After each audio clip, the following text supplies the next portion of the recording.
بسم اللہ الرحمن الرحیم ان الحمد للہ والصلاة والسلام علی من لا نبی بعد اما بعد۔ گستاخ رسول کی سزا کے بارے میں آج حدیث نمبر 8 بیان کی جا رہی ہے۔ یہ حدیث مبارکہ علامہ ابن تیمیہ رحمہ اللہ نے اپنی کتاب الصارم المسلول علی شاتم الرسول عربی میں مطبوعہ ہے، صفحہ نمبر 103 پر لکھا ہے کہ ایک شخص انس بن زنیم دیلمی اس نے حجا رسول اللہ صلی اللہ علیہ وسلم نبی پاک صلی اللہ علیہ وسلم کی شان میں گستاخی کی، حجب کی۔ فسمعہ غلام من خزاعہ، قبیلہ خزاعہ سے ایک نوجوان نے اس بات کو سن لیا۔ فوقع بہ فشجہ، وہ فوری اس نے اس پر حملہ کیا، اسے زخمی کر دیا۔ وہ شخص انس بن زنیم اپنے قبیلہ والوں کے پاس آیا، اس نے آ کر اپنا زخم ان کو دکھایا۔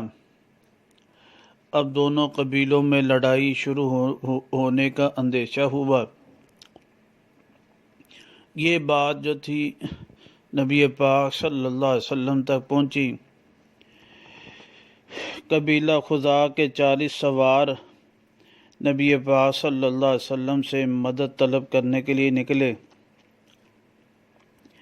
جب آپ علیہ الصلوۃ والسلام قافلے والوں سے فارغ ہوئے تو انہوں نے کہا، یا رسول اللہ، انس بن زنیم نے آپ کی شان میں گستاخی کی۔ ان انس بن زنیم دیلیہ قد حجا کا، اس نے آپ کی حجب کی۔ فنظر رسول اللہ صلی اللہ علیہ وسلم دمہم، آپ علیہ الصلوۃ والسلام نے اس کے زخمی کرنے کو بیکار قرار دیا۔ فرمایا، اس کے قبیلہ کے لوگ جو مطالبہ کر رہے ہیں کہ وہ قصاص لیں، بدلہ لیں، تو یہ جائز نہیں۔ جس نوجوان نے حملہ کیا تھا اس نے ٹھیک کیا، اب اس کے عمل کے اوپر اس کے قبیلہ کے لوگ جو کچھ مطالبہ نہیں کر سکتے۔ اور یہ بھی معلوم ہوئی بات کہ آپ علیہ الصلوۃ والسلام کے جو ریاست مدینہ کے حاکم تھے، آپ کی اجازت کے بغیر ہی فوری حملہ کر دیا۔